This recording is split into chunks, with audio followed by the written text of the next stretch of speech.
আসসালামু আলাইকুম সুপ্রিয় দর্শক মণ্ডলী, এই মুহূর্তে সরাসরি উপস্থিত রয়েছে আহমদনগর দাখিল মাদ্রাসার সামনে। আমরা জানতে পেরেছি সেখানে বন্যার পরিস্থিতি খুবই ভয়াবহ। আমরা এখানে আসার পরে দেখতে পেয়েছি বন্যায় প্লাবিত হয়েছে বেশ কয়েকটি গ্রাম। এই মুহূর্তে হাজারো বেশি মানুষ বন্যার মুখোমুখি রয়েছেন। বিস্তারিত থাকছে ভিডিওর মাধ্যমে। মণ্ডলী, এই মুহূর্তে সাথে রয়েছে মোহাম্মদ মারুফ। এসএমটিভি নিউজের পক্ষ থেকে ক্যামেরা হিসেবে রয়েছেন এইচকে হুসামুদ্দিন খান। আবারও সিলেট বিভাগের বেশ কয়েকটি জেলায় বন্যার সম্মুখীন হয়েছে। জানা গিয়েছে 2024 সালে একবার নয় দুইবার বন্যার সম্মুখীন হয়েছে সিলেট বিভাগের বেশ কয়েকটি জেলা। এই মুহূর্তে সরাসরি উপস্থিত রয়েছি পতনসার 3 নং ওয়ার্ডের আহমদনগর দাখিল মাদ্রাসার সামনে। সেখানকার পরিস্থিতি যদি আমরা দেখি তাহলে খুবই ভয়াবহ। এখানে আসার পরে আমরা জানতে পেরেছি বন্যায় প্লাবিত হয়েছে বেশ কয়েকটি গ্রাম এবং হাজারের বেশিও মানুষ বন্যার মুখোমুখি রয়েছেন।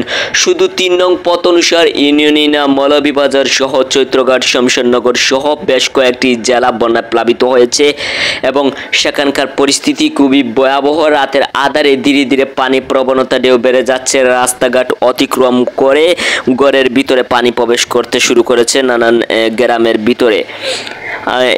এই ছিল আজকে আমাদের কাছে সর্বশেষ আপডেট নিয়ে সাথে ছিলাম মোহাম্মদ মারুফ, এসএমটিভি নিউজ, দেশ রিপোর্ট, আহমদনগর।